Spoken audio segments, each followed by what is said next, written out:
गरीब बाप ने दिया बेटी की शादी में लकड़ी का दहेज। सवेरे की किरण फूटते ही जनक जाग जाता है। गंगा, मैं जंगल जा रहा हूं लकड़ी काटने। लक्ष्मी बिटिया, कुल्हाड़ी तो दे जाती। ये लो बाबा आपकी कुल्हाड़ी, और ये लीजिए आपका गमछा। पिताजी रोज भूल जाते हैं, गर्मी इतनी ज्यादा पड़ रही है, लेकर जाइएगा। अपनी दोनों बेटियों लक्ष्मी और किरण को देखकर उस गरीब पिता की आंखों में आंसुओं की धाराएं बहने लगती हैं। अरे कौन कहता है कि बेटा ही बाप का सहारा बनता है।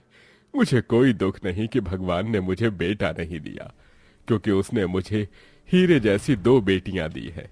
पर एक दिन मेरी दोनों बच्चियां अपने पिता का घर छोड़कर चली जाएंगी। बाबा, मैं और जीजी आपको छोड़कर कभी नहीं जाएंगे। किरण बिटिया, तेरी शादी अभी थोड़े न करूंगा, पहले तो तेरी जीजी की शादी होगी। अच्छा, मैं लकड़ी लेके आता हूँ, सामान बनाना है। एक बेटी का बाप होना आसान थोड़े ना होता है। जनक एक गरीब लकड़हारा था जो कठिन मेहनत करके लकड़ी का सामान बनाता था, लेकिन लोग कभी भी उस गरीब को पूरा मेहनताना नहीं देते थे। आह, आह, हे राम जी, इतनी कड़ी धूप में लकड़ी भी नहीं काटी जा रही, कमर दुख गई। आह, थोड़ा आराम कर लेता हूँ। थक कर जनक एक पेड़ की छांव में बैठ जाता है। तभी कुछ लोग बांस काटते दिखते हैं। अरे हर्षु, एकदम हरी हरी ये बांस काटना, शादी के मंडप में लगेगा। अरे शिवराम भाई, किसकी बिटिया की शादी लग गई है? मेरी बिटिया की शादी है। बहुत ही अच्छा घर परिवार मिला है। बेटी खुशी खुशी अपने घर चली जाए, पिता को और क्या चाहिए। दहेज का सामान तो तुमसे ही खरीदूंगा। 2 दिन बाद बारात आनी है, बन तो जाएगा ना? जी जी शिवराम भाई, बन जाएगा। चलो, राम जी की कृपा से काम आया है। कड़ी धूप में लकड़ियां काट काट कर जनक घर लाता है, जिसमें उसका पूरा दिन बीत जाता है। बाबा, पूरा दिन ढल गया, आपने खाना नहीं खाया। चलिए खाना खा लीजिए। अरे खा लूंगा बिटिया, शिवराम भाई की बेटी की शादी है, दहेज का सामान बनाना है। 2 पैसे कमा कर नहीं जोड़ूंगा तो तेरी विदाई कैसे करूंगा? लेकिन खाओगे नहीं तो शरीर कैसे चलेगा लक्ष्मी के बापू, बुढ़ापे का शरीर है। तुम तीनों माँ बिटिया मेरे खाने के पीछे पड़ी हो। लक्ष्मी थोड़े से दाल चावल थाली में डालकर ले आती है। बाबा खा लीजिए, दाल चावल हैं, सब्जी कुछ भी नहीं थी। अरे तो क्या हो गया? मेरी बिटिया, बेटी के हाथों बने खाने का कौर पिता को भाग्य से मिलता है। एक गरीब को कहाँ उसके मनपसंद का भरपेट खाना मिलता है, उसे तो बस बेमौसम की मार मिलती है। खा चुकने के बाद जनक तपती धूप में दहेज का सामान तैयार करने लगता है, जिसमें कील के लगने और छेनी हथौड़ी की मार से उस गरीब पिता के हाथ छालों से भर जाते हैं। तभी शिवराम आता है। अरे जनक भाई, सारा सामान बन गया क्या? हाँ जी जी शिवराम भाई, दहेज का सारा सामान तैयार है। पलंग, टेबल, कुर्सी, अलमारी, सब कुछ। ठीक है, ये लो पैसे, गिन लो इनको। कितने हैं मालिक? तुम्हारे हिसाब किताब से एकदम ठीक है, पूरे 5,000 हैं। बहुत है ना? अरे मालिक, इतने थोड़े पैसे में आज की महंगाई भरे जमाने में दहेज का सामान थोड़े ना आता है। कुछ तो बढ़ा कर दीजिए। अरे दया कीजिए, मैं भी 2 बेटी का बाप हूँ। अरे तो अपनी बेटी का दहेज भी मुझसे ऐंठेगा क्या? जब बस की नहीं थी तो पैदा ही क्यों करी थी बेटियां?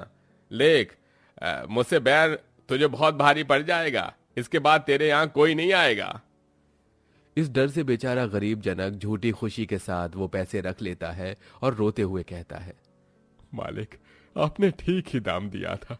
मैं गरीब अपनी औकात भूल गया था। चल चल, कोई नहीं, शाम को अपने परिवार के साथ भोज खाने आ जाना। उस अमीर व्यक्ति द्वारा इतना अपमानित किए जाने के बाद भी जनक शाम में अपनी बेटी और पत्नी के साथ शादी में आता है। शादी एकदम भव्य थी, जहां आलीशान महंगी दावत होती है। बड़े बड़े लोग सूट बूट पहन कर आए होते हैं और दहेज का सामान चमचमा रहा था, जिसमें महंगी फ्रिज, कूलर, एसी वगैरह सब कुछ था। तभी शिवराम उनको गरीबों के बीच में बिठा देता है। चल चल बैठ जा। अरे ओ हरिया, इनको भी पत्तल लगा दे। वैसे जनक, तू कब करेगा बेटी की शादी? जवान बेटी को ज्यादा दिन घर में नहीं रखते, समय से शादी ब्याह करके हटा देना चाहिए। मालिक, मेरी बेटी मेरे लिए बोझ नहीं है। शादी अच्छा घर द्वार देख कर ही करूंगा। गरीब की बेटियां फेंकी हुई नहीं है। ये सुनते ही शिवराम आंखें चढ़ाते हुए पत्तल उठा लेता है। अरे 2 कौड़ी का गरीब, औकात 1 पैसे की नहीं और सपने इतने बड़े बड़े देख रखे हैं। अरे राजा बाबू दामाद उतार लेगा क्या? तू चल निकल यहां से। उस गरीब पिता और उसके पूरे परिवार को शादी के बीच से जलील करके धक्के मार कर निकालने लगता है। तभी लक्ष्मी हाथ जोड़कर कहती है। तभी बारात के बीच में से वंदना नाम की धनपति औरत आती है। शिवराम भाई साहब, मैं तो तुम्हें भला आदमी समझती थी, मगर तुम अमीर गरीब के साथ ऐसा दोहरा बर्ताव करते हो।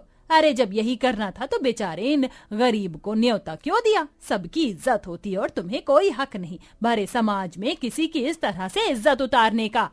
तभी वंदना की नजर जनक की बेटी लक्ष्मी पर पड़ती है और उसके मन में उसे अपने घर की बहू बनाने के अरमान जागने लगते हैं। अगले दिन वो शगुन के साथ उसके घर आ जाती है, जहां कड़ी धूप में अपने करम लिखे को काटते हुए वो गरीब पिता लकड़ी का सामान बना रहा था। तभी वंदना को देखते ही जनक हाथ जोड़कर खड़ा हो जाता है। अरे बहन जी, आप मुझ गरीब के द्वार पर? जी नमस्ते भाई साहब, आज मैं किसी खास मकसद से आई हूँ। जी अंदर आइए। अरे लक्ष्मी की माँ, चाय पानी बनाओ। अपने गरीब सहूलियत के अनुसार वो उसका स्वागत करते हैं। भाई साहब, मुझे आपकी बड़ी बेटी अपने बेटे के लिए भाग गई है। मैं इसे अपने घर आंगन की बहू बनाना चाहती हूँ। मुझे